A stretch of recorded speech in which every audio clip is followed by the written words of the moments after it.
Everyone tests neural networks the same way. Make a website, make an aquarium, make a hamster in HTML. But what interested me was something else. What happens if you give a modern local neural network a task not from the future or present, but from the past?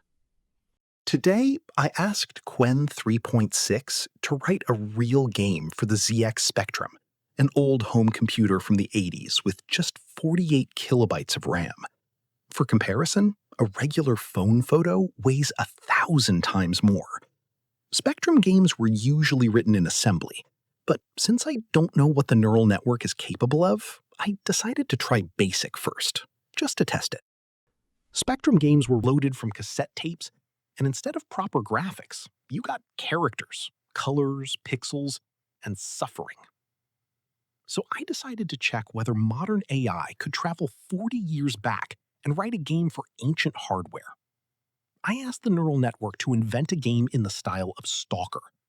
I type in the prompt, hit run. Let's see what happens. Well, the code actually looks pretty decent. And I launch it. The game actually started. Honestly, I was surprised that it did. I'll be honest, I expected to see an error or a black screen, but a menu appears, the game description, the buttons work, at least some of them. And I thought, okay, the magic is about to begin. I press button 1, start the game, and instantly get thrown back to the main menu. Yeah, so basically the neural network tells me, yes, there's a game, but you won't be able to play it. All right, I send the code back and ask it to fix the issue. A few minutes later, I get a new version, launch it again. This time, it already looks better. The interface has become more polished, nothing breaks immediately, and the game even starts. A map appears, some walls, anomalies, characters. You can already see it trying to be a real game. I press the movement button, and the game crashes again. And it doesn't just freeze, it throws me back to the start menu again. It's like the Spectrum decided it's had enough for today. Okay, back to the drawing board. Next attempt, and now the real retro programming hell begins. The game no longer crashes. Every time I move, the entire screen redraws from scratch.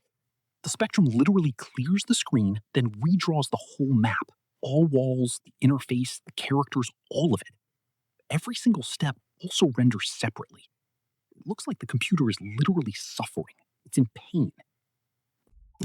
This reminds me of the internet in 1998 loading a JPEG image. And that's when it hits me. The neural network was actually programming like a programmer from the 80s. Well, technically the game works. It feels like the most ancient log ever. All right, I think. Maybe I should make one last attempt. I send the code back for improvement again. I write, don't redraw, don't rewrite the whole screen. Only update the player. And after a few cycles, the most interesting part begins. The new game launches. I press move, and the character finally walks properly. No crashes, no full screen redraws, no destroying my patience. I start exploring the map, stepping on anomalies, taking damage, searching for artifacts. And at some point, I realize this is no longer just a collection of characters. It's a full game. A real little game for the ZX Spectrum written by a local artificial intelligence. That's all for now. If you're interested in experiments like this with local neural networks, hit like, subscribe, and write in the comments what else we can make AI do, how else we can make it suffer. And I'll say goodbye.